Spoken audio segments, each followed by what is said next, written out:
What's going on, guys? Cody from Motorcycle MD. In this video, we'll be replacing the entire clutch assembly on this CB900F. It is stuck. If you guys know what I'm talking about in any way, when you go to shift it into gear, it just stalls out. The friction plates develop gross oily crap on them that stick to the steel plates, and we'll show this inside of the video. But that oftentimes causes the clutch pack itself that is under pressure to remain under pressure when you go to put the clutch in. And it's annoying. And sometimes you can break them free and they're fine for a while, but once they go to sit again, the problem will arise again and again and again until you just replace the parts that are needed. Sometimes even these steel plates can develop rust on them if there's moisture that's been locked inside the motor for God knows how long. Now the interesting thing is I tried a little test on this bike. If you guys may remember this bike, in previous videos we've been through brake systems, master cylinder systems. We actually went through and overhauled the entire carburetor assembly that you can find if you are in need of carburetor help, or a entire video showing you exactly how to tear these things down, get them running better than they did when they came out of the box. That link is in the description. When I had this bike back then, the clutch was still an issue. What I did was just take the clutch off. I went to the steel discs, and there was corrosion built all around the steel discs. So I took the time and effort to clean them and sand them down a little bit, get them back to bare metal, thinking that that might or may, who knows, let's try it out, fix the problem. And 2 weeks after that, test riding the bike over and over again, the problem had seemed to have gone away, but it definitely has not. So, time to fix it for real this time. But if you're new to the channel, welcome. We do videos on motorcycle repair, maintenance, mainly Hondas, but we try to cover a bunch of different stuff, mainly things that you can do on your own, save you some money. In the description, there's actually a free course called the Wrench to Ride course, 40 plus videos on how to do things yourself, in your own garage, with your own hands, on your own time, and walk you through the basics of what your motorcycle needs and what you should be doing on a consistent basis. It's a free course in the description, pick it up while you're there. Otherwise, let's dive into this CB900 and pull this clutch apart.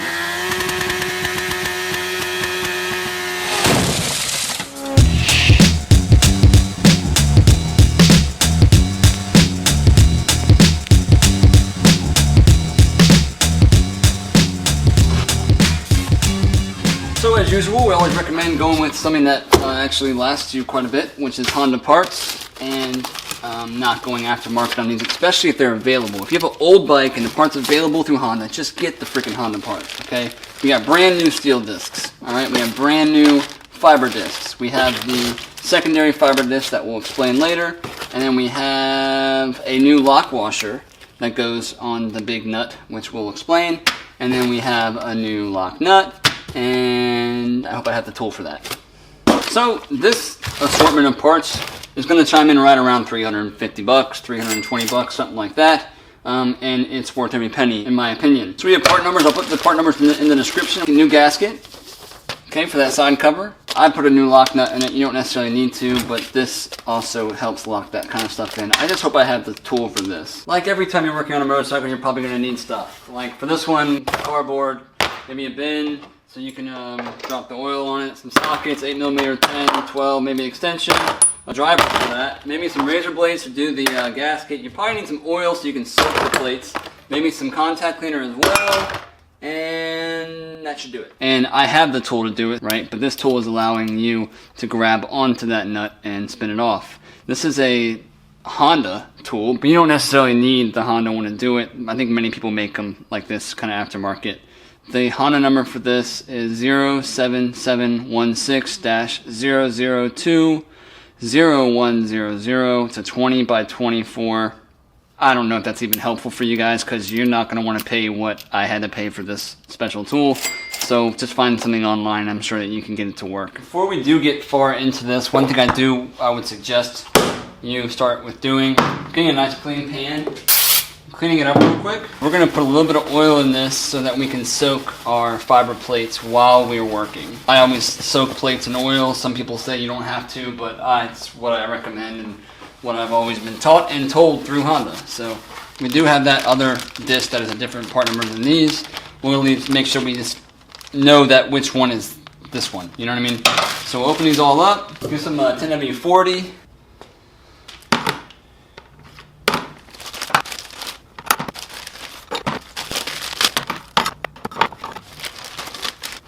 Grab this last one. I believe this one's going to go on last. So we'll just throw this on the bottom, get it soaked, and I'll just put it right on top. Okay? I will no longer touch those. I am not concerned about the steel plates being oiled because they will get oil on them once you press the plate up against it. So, makes sense? And we can grab our cardboard. Thank you, Amazon. So we gotta get this brake pedal out of the way. So that's come off like that, obviously. You might be able to just take it off from here. What you might find is that this is kind of preloaded, this spindle here. Not a huge deal, but when we take that off, it might just roll back a little bit, which makes it kind of difficult to get on, but it's totally doable. I'll show you guys that it is. 12mm socket. We can mark it, you can't see it right here, but the dot is on the spindle, right? And then it lines up with another dot right there. Know what I'm saying? We can take this off. We can work this off of here. Use a flathead screwdriver kind of right in the back of this. Work our way in. That will give us a little bit more gap. Boom, came right off. When we go back on, we will throw some molybdenum disulfide, or moly, or some type of synthetic water-resistant grease, just something to keep these splines not bare metal. And if I do point out anything particular that we should do, I try to put that stuff in the description for you guys so you can pick it up. Usually like an Amazon affiliate thing. I get a few pennies, you get good products. That's how it works. All right, next up we do have our clutch cable here. Right? What we can do is give us maximum free play at the clutch lever. Come on, you old rubber. There it is. Here's our dial right here. Bringing that in towards the lever will increase free play here. So I kind of like to hold this wire out, and we can unlock it with our, this is the unlock. We can bring this all the way in, which is it's pretty much already there, which is great. I'm not worried about that. Cool, so that's all the free play we can give it up here. Go ahead and grab our adjustment here. We can back this off all the way so it can make its way down, because it's all this free play, right? Then we can take this, it's like a little arm, and you just pop it right off of there. Throw that back. Actually, oftentimes what you'll see is that these have been kind of pinched together, which is actually fine. I do that as well. So I'll take a little flathead screwdriver and just kind of spread this a little bit so you can get the cable out of there. Boom. Now that's free. If you want, you can move this up, or it should just stay right there. I'm not too worried about it. There's our lever arm right here. Note where this is at, okay? Not like there's an adjustment for it, you know, but it's good to know how things were when it was working correctly, right? So this arm is kind of facing back down towards an engine bolt underneath there, and it's right by this bolt here, and that's got that much free play in it, okay? 8mm bolts all the way around. Let's go ahead and zip those off. I'm gonna use a deep one. Should be able to make it all the way around. That one's a little bit shorter. One way you can tell where it belongs, you guys may not know this, the bolt length that sticks out is usually always going to be the same when you're putting bolts back in things. So if you just push these right back in, you can see how much space there is that it hangs out before it starts to thread. So if I put this one here, that's not right because it goes all the way in. You know what I mean? So that's a really quick trick. That's typically how it always is. There's always the same amount of length all the way around. Make sure you remove all the bolts before you start. Okay, this is probably going to be stuck. Sometimes, if you're lucky, if the engineers love you, then they'll put like a little ear, like an ear you can kind of pry up against to pop the cover off. Doesn't look like there is one, but sometimes there's like a little ledge that you can kind of get on. Like right here, my fingernails can get on that. So I'll see if I can't just sneak this. It's a very wide flat blade, very sharp. Kind of right here. Right where the gasket material is. Bingo. In and out with no evidence. Okay, so there is some oil coming down. So we'll kind of just pull this off. Oh yeah, way more oil than I thought. Sweet, really set myself up for success. What do I do? I'm just gonna take this off. It doesn't matter. I'm gonna move my container over here. We will move these clutch plates to another area, and we'll just continue to pull this all the way off. For some reason, I didn't think that oil level was up that high. It's not a problem. I'm just wrong. That's all it means. Mama was wrong again. Cool, we can set this cover off to the side. Kind of note how this works here. Got our lever pushing on this pin, which then pushes on the center of this piece right there. I've never had any trouble with these like breaking or snapping. Almost like a little flat spring held in by that bolt right there. Helps it kind of bounce back. While that's draining, we can just go ahead and work on our gasket. That's why I love using silicone on gaskets, because of how easily they come off. I'm going to toss this. Okay, we will note that we have 2 dowels down here. Little dowel pins. I can't get them out. There's one right there. Just know that yours, they might be in your case that you took off. All right, let's go ahead and pop this plate off. This is a probably aluminum, magnesium, something very, very lightweight metal. So when we go to pop this off, we want to make sure that we're doing it in like a star pattern. Don't just pull that one out, and go around, because you'll snap this whole plate right here. That piece of advice is the same on any clutch you do that has plates that hold them in. Most of them do. Always take them off in stages, okay? There will be springs behind each one.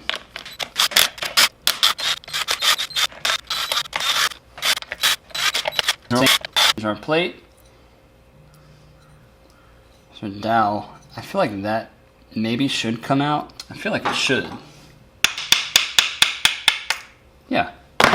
Make sure that's all nice and cleaned up. You can re-oil that when you go back in. I'm surprised the bearing didn't come out with it, but feel this bearing. This bearing feels really nice and smooth, no problems. All right, here go our springs. There are specs for springs that you can measure the freestanding length of it, and it should be within a spec. Sometimes springs can, usually when they get overheated, like under extreme temperatures, like you've completely smoked the clutch or something like that, and everything gets heated up really hot. Usually these springs, they'll lose their ability to spring back, and that's something that you can check. I like to just make sure that they're all the same height, and I know that this clutch is got 2,000 miles on it, so these springs are fine. So we definitely do need to take that lock nut off that I was talking about prior. Here's our plate here.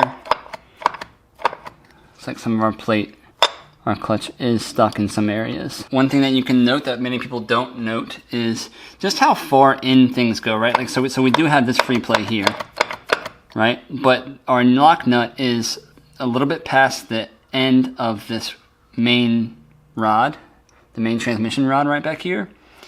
So just note that, you know, it's kind of not flush with it. There's plenty of thread for it to chew into. Our front hub has no play in it. Our main back hub has no play in it. Only this does. And that's just good to note. Just the way that this lock washer works is once you get it lined up on that peg here, this end, you're going to bend the tab over to lock that in. There's one locked in right down the bottom. You can just use a small flathead screwdriver, and you just kind of dig in there. Everything is so oily. And you just pry that out of the way. Sometimes on like the newer sport bikes, this is not as easy. You almost have to like, because the feet of that lock washer hang out so far on newer ones, you gotta like drill into it. It's a pain in the butt. So we will need like a 1/2 inch extension to fit down inside of that. So the easiest way to get this thing off would be like with an impact, right? Hit that. I don't even know if my impact will be able to. We'll try it, but just gotta be careful with it. If we grab something like a breaker bar or something to try to turn this through, we're just gonna end up turning the motor through or turning that through, right? Which makes it, that's how stuck it was. That front part wouldn't even turn through. The clutch was gripping onto it. So I just unbroke the clutch that was stuck. Now that can spin. But you see our problem. We shift it into gear, it's the same thing. So it doesn't really matter what you do. So here lies the dilemma. Usually there's like a clutch holder that you can have that would, you know, probably bolt onto this. You can hold that clutch down here with like a handle, then you can break or bar that off, but we're just gonna hit it with an impact and see what we can do. And I totally understand that you probably don't have a big enough impact, or you don't even own an impact. And to that I say, you should get some tools. Or buy the special tool that helps hold this clutch in. But we'll see what we can do. Bingo. Boom. Cheap Bauer 20 volt lithium. Zipped it off. Lefty loosey. There's that. We have a washer behind that. Usually this is going to be marked. It says outside. So it's like a beveled washer. Like a spring washer. So it says outside, so guess what that means. Let's make a little bit more room. Try to come out as like a hole. Like that. And there we have it. There's no washer behind this, but there is this collar and this washer. So there's no washer stuck to that. We need to make sure that that's not happening. We do have that little thrust washer there and another one that goes right on the back of that. Both of them are splined.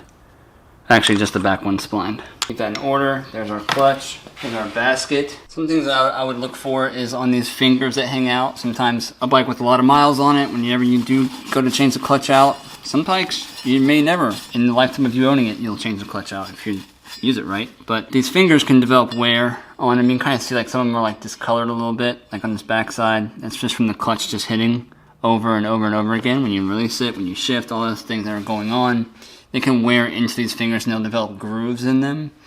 And that can cause the clutch to not want to flow and open and close as smoothly because it's stuck in this little groove of the plate where it's been. I don't know if that makes sense, but these little feet here is what's kind of moving inside of these fingers here. But this all looks great. Looks like a very low mile clutch hub. Yeah, we can move over to here. Here's our front center hub. This has fingers on it on the inside that they all attach to. Here's our entire clutch assembly. This one has that steel. See how that steel already, this was all shiny clean when I put this back together, so you can see why it's starting to stick again. But this one right here is a special disc that I did not show you guys because you cannot get this anymore. I don't know the reason for why it's this thick. Someone who's in mechanical engineering may be able to tell you as to why it's a double disc. It's a little spacer part, but that's where it was. And that's what it is. I would just reuse this disc here. If this is warped at all, and you put a brand new clutch in it, but you reuse that and you go back together and it's dragging as if you can't get enough clutch free play out of it. I don't know what to tell you. You got to find a new one of these, but you cannot get these from Honda anymore, and I was unable to find one. So, knowing that our basket goes in this order, and we've marked that our different fiber plate will be on the outside, it will be what's going up against the back of that, because that's how we pulled that off. Okay, so we can start there. And if you look at the parts fish, when you go to order these parts, that's actually a great way. Let's say you don't have a manual, which you should. It's actually a great way just to know like where the parts go. Are they going in this order? Because the parts fish will actually tell you in what order they're going in. So we do know that we have fiber, then our steel fiber, and then it's that plate B, right, that we're going to reuse. Then we'll carry on fiber, steel, fiber, steel, fiber, steel. So go ahead and get our steel plates unwrapped. One thing we'll also notice is like these steel plates, there is a method to the madness. So there's one end is kind of rounded, the other end is kind of flat. Not kinda, it is. And we note that when we took this off, like so the clutch is facing us, the discs, the rounded section is facing towards us. So we'll just keep that in mind. So what we can do is flip this over, and we're going to work backwards, right? So we'll put our different fiber down first, then we'll do our steel. Remember this is facing us, so we're going to invert it. Fiber, and then we're going to go with this one right here. Before I put this in, I'm just going to clean this up real quick. Some contact cleaner and a little Scotch-Brite pad, nothing crazy. I'm not really concerned with which direction it's going because they're both rounded, right? So that, and we'll do another friction and we'll just keep going down the line.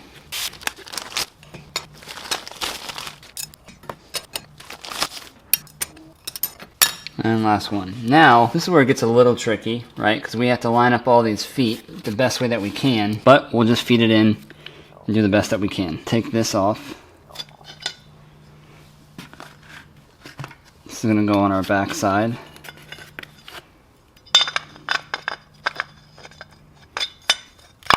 Like that. Make sure that sits all the way in there like that. That's how tight it should be. Okay, this is where we'll put our Molly paste on. This is Molly 60. I don't think they sell this anymore. I think it's Molly 48 or something like that. Same stuff. I usually like to use Molly on any splines that I deal with. I'm going to put some on the backing plate as well, just the back side of this, where that thrust washer will go up against.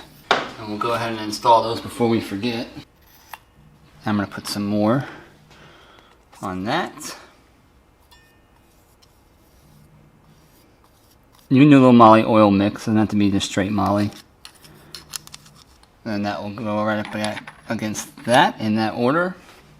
And if you want, you can put a little bit more on the front of this. This is kind of a tension area. Why not? So this is where it would get a little bit more difficult. I'm trying to push this in while keeping this aligned, like up against, you know, in case. So sometimes I'll put like these bolts here. This will give me something else to grab onto. If you wanted to, you can also put the spring on there. Now let's take this and slowly try to walk this in. Sometimes it works good, sometimes it doesn't. The reason why I don't like put like a spring pressure on it, because it makes it difficult to turn these discs, you know. I'd rather me have a little bit more adjustability with them. So now we're trying to line the spline up a little bit better, which again is difficult. There it is, there's the spline we needed. Alright, now we're splined up, so we just keep moving our plates around. Doesn't look like it'd fit, but it'll fit. There we go. Keep maintaining pressure on this back plate towards me. Almost there. No! Alright, we're good, we're good. Keep it together. Haha! Aha! That's it, man. That's as far as I can go. If I really wanted to, demonstration purposes, I can put a lot of pressure against themselves. I can pull this out again. I can verify that that's all they're all the way down, you know. And then carefully. Now I've done it. Just to show you guys, I've done jacked myself all up again. That was a stupid move. Record your work. It's fun, they said. Explaining it's fun. Alright, that's as far as it goes, right there. Not taking it back out. It feels like it's wrong because of this play in here, this slot. I get it. A lot of on newer bikes, it's not like that. There's not that much play in there. I feel like almost like you're missing a disc or something, but it's not the case. Next, we have our washers going to center. I'm going to try something when it comes down to like torquing this bolt down. I know it's difficult to do without a clutch holder. We're going to mess around a little bit with an idea that I have to maybe make it easier for you and for me. We have our new bolt, we have our new washer, our new lock washer. You don't necessarily have to replace these, but I think the manual probably recommends it. Usually they do. Because what they don't want is to this be overused, you know, or overpinned, and then one of these feet break off, and you have a piece of metal flying around in your motor, and that wouldn't be fun at all. So what we will do is we will grab our molly again. We'll hit this place up here, and then we'll throw that washer. Where's that washer at? Okay, outside faces us. That goes on first. Then we have our lock washer. Go on there like that. Then we have this guy. There is a rounded side, and we're going to throw the rounded side, and we'll put some mild level 1 Loctite. If you want, you can also just do oil on it as well. Now, because we can't tighten this without spinning the entire thing, what I kind of want to do is lock this plate in. Obviously, we'll need the whole plate with the spring mechanism all tight. I believe that if we are lucky, we can get this bearing out, right, because it goes in this way, which will leave us a big gaping hole. That means we can tighten all of this down. What we'll probably do is just heat this up a little bit and just be really, really careful about getting that out. I think we can do it. That way we have a hole that we can put this into, which I think will fit. I think that'll fit right into there. That means we'll have a brace on there. We can put it in gear, and maybe we can get this thing to lock in with the torque wrench. So a rag in here, so the bearing has a soft landing.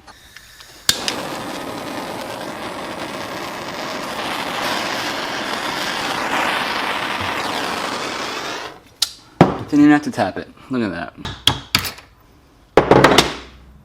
Bingo. Okay. And that does pass right through it, which is what we wanted. Awesome. Throw some springs on there.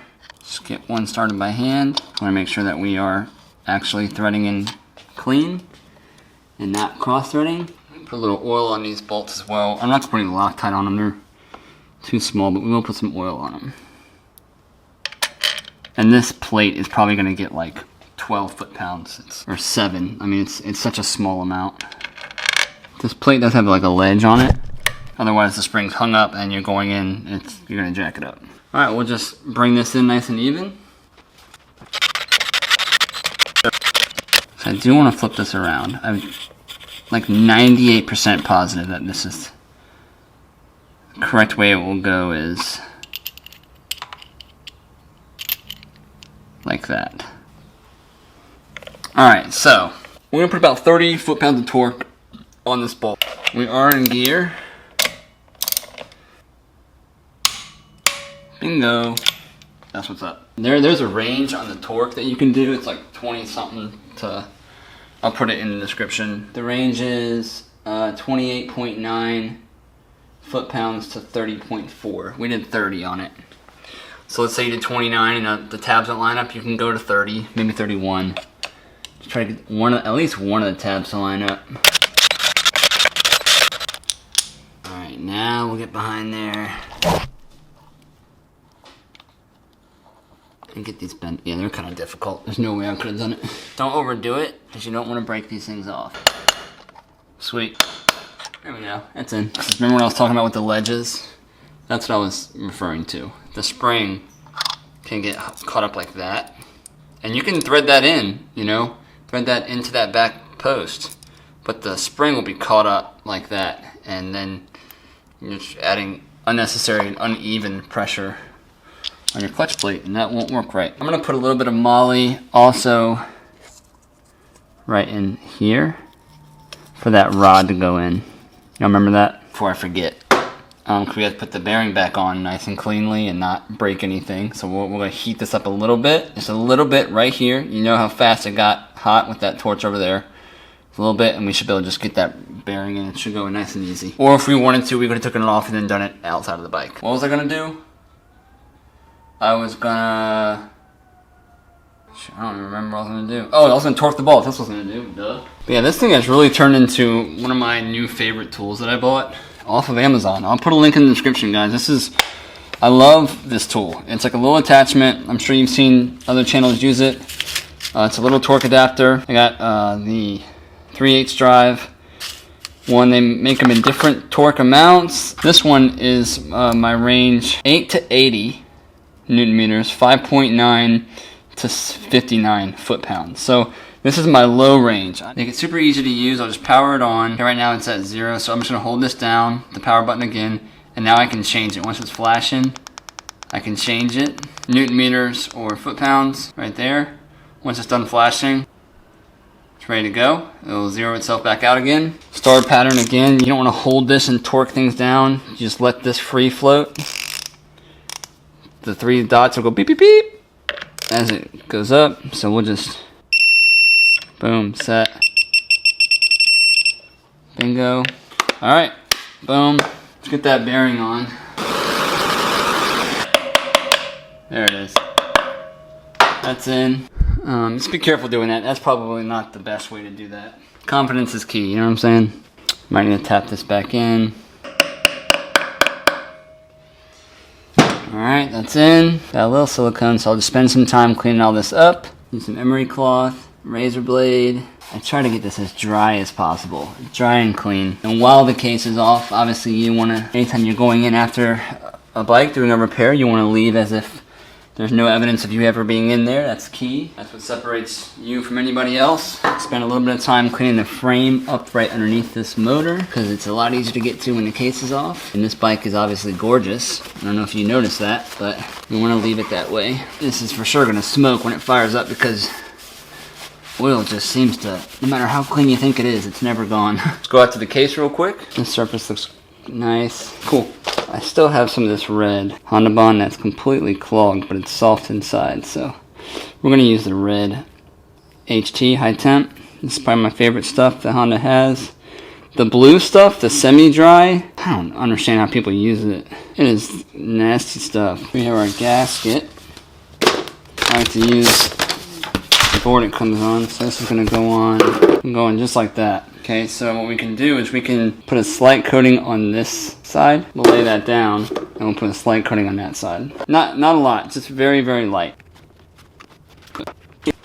Alright, Alright, so this part should go towards, we have our dowel pins in. Any oil slick is gone from the bottom. Down our dowel. Dowel, kind of tap this on. Bing, bang, boom. Line up on our dowels.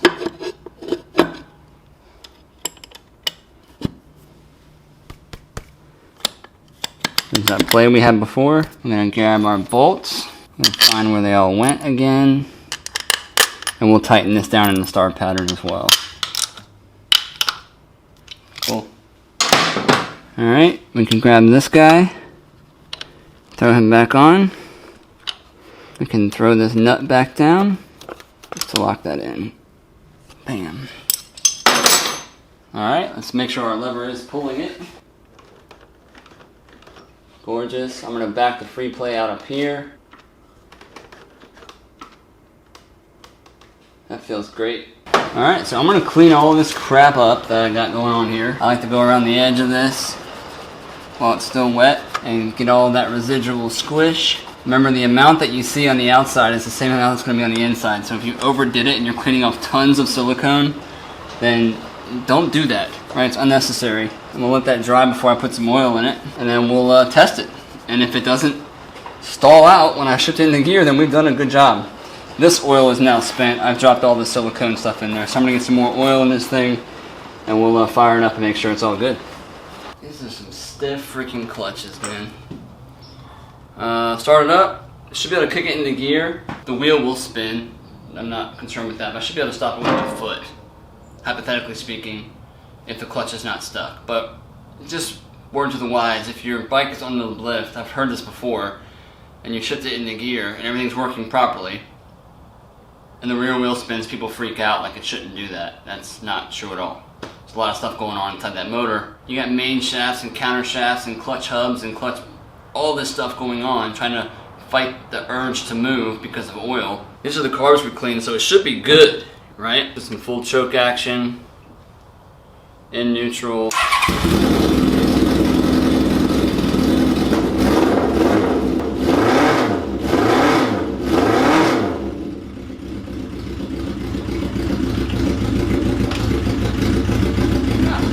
Look at that.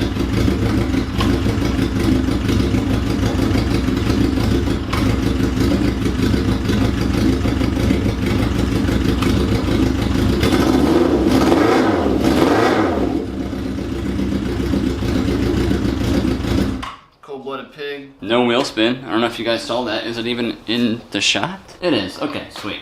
Clutch is fixed, guys. That's it. Recheck your oil level because you got stuff soaking up oil. Very little, but just after you're done, let it cool down. Recheck your oil level, and you should be all good to go. Helpful. Thank you so much for checking out this video. Be sure to follow me on Instagram at @TheMotorcycleMD. I post a lot of shop stuff all the time when I'm going through at the shop. What's blown up, what's not. Check it out. And if you want to deep dive or get more personal help with your motorcycle, be sure to check out the Inner Circle membership. I have lots of exclusive videos that are not on YouTube, and I offer private Facebook groups, private community pages where we can talk about motorcycles and get your bike fixed if that's what you need. Hope to see you there. If not, I'll see you guys next time. Cody from Motorcycle MD, bringing you guys some quality tips and tricks for your next build or your daily rider. Later.